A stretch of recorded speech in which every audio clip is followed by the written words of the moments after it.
It's LeBron James as his teammate. And this ain't the NFL. This is basketball. Two stars surrounded by marginal players can win you a championship. At the very least, it could have you competing for one. I'm not saying that you have to win the title, even though, again, when we talk about winning the title, we're talking about LeBron and the great names in NBA history who have worn a Laker uniform. They've all delivered a chip outside of Elgin Baylor retiring in '72, that same season they won a title. But for right now, Anthony Davis arriving in town, Anthony Davis has to be that dude. He has to deliver. I think more pressure's on him. Who's your pick for MVP next year? LeBron. Does AD get himself the ball, or does someone need to get AD the ball? LeBron's going to get him the ball, but you remember he can get it away from the basket. Who's the star of Space Jam 2? LeBron. So the star of the basketball universe does not have more pressure than one of the Monstars? No. LeBron's got the most pressure. How many playoff wins does LeBron James have with the Los Angeles Lakers? Zero. But he's played for a season for the Los Angeles. How many titles does he have with the Lakers? He just got there, Zero. Max. The point is the pressure's on LeBron because the NBA is the story still of LeBron James. He is the protagonist of the NBA, the main character. He's the star of stars. He is the star of stars. He's the super duper star. He's the star of the story. He's the star of the show. And now he's in LA, and as you just mentioned, every single one they've ever brought in, Elgin Baylor, with the exception, he retired the year they won the title, has won a chip. AD has some pressure. There's no doubt about it. He's one of the two pillars now. LeBron James is going to be 35 years old. Is he still an elite player? He's going to have to answer that. No, the pressure is on LeBron James. It's not that AD doesn't face any. It's that the stories about LeBron, the pressure is on him. Well, I'm not looking at it that way. I mean, you're taking it, to me, you're twisting it into a different kind of subject. What I'm saying is LeBron has nothing to prove.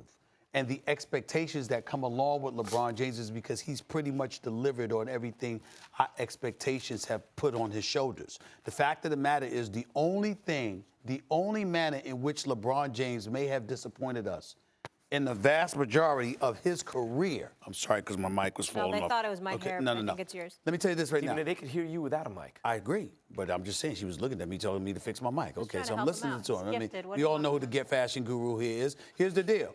All I'm saying to you is when you look at LeBron James, the bottom line is whatever expectations we've placed on his shoulders, the only manner in which he has disappointed us is not winning every championship because he's lost 6 and he's won 3. You're worried about him outside of that, Did you see him in train wreck? in terms of points per game, winning his share of regular season games, getting you to the postseason, performing in the postseason, et cetera, et cetera. He has proven that he's on the Mount Rushmore of basketball. Not in LA? Wait a minute. The point is, no.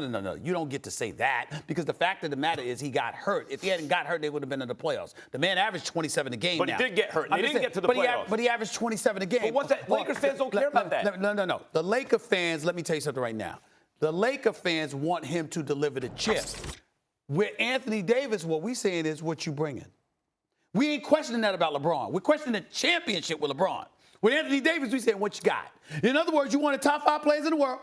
All right, you ain't going to get home in the first round or get past the first round series, and that's it. The expectations are exponentially higher. LeBron has lived the vast majority of his career under those conditions. This is the first time in Anthony Davis's career that those expectations have been placed on his shoulders. That is it's all new. It's all new. That's legit. And AD will deliver as long as he's on the court. No, I agree with that too. But isn't that the personification of pressure when something is new and foreign? That's why I'm not arguing that he doesn't have pressure on him. The argument is who has more pressure. And I'm telling you right now, whatever LeBron has done is in the past. Right now, he has not played in a playoff game for the Lakers. Yes, because he got injured. But now he's going to be 34, 35 years old, coming off an injury for a team that everyone's delivering for. Now he has help. He can't not deliver. But when we talk about the Lakers, think about this for 1 second. As we sit here and we talk about the Lakers, we might bring up age because of Father Time and attrition. We might wonder about that. But for the most part, we don't have any questions about LeBron. Our questions are about what surrounds LeBron. And what's he got left? What I'm saying, what's around LeBron, we might wonder what he has left, but we also gave him credit because nobody takes care of their body more, which is why it was so shocking to us that he was down for 17 straight games. My point to you is that those kind of questions pale in comparison to a guy as great and phenomenal as AD is. A guy that comes into the mix and is going to be saddled with a situation that he has never been in his entire career. Let me prove it right now. Put it in a different context. You little ageist. Let's say Kawhi. I'm not ageism has to do with. It makes you so mad. I just like getting on your nerves. Ageism has to do, just so we're clear, with two people can do the same job, but they're judged differently because they're older. Yeah. I'm questioning whether his decline, we know he's declining physically, has reached the point where he's no longer an MVP caliber player. That's not ageism. That's a legit question. Okay. This will prove it to Stephen A. Kawhi winds up on the Clippers. Let's just say, who's the pressure on to beat the Clippers? If the Clippers beat the Lakers in the playoffs, who does that look worse for, LeBron or AD?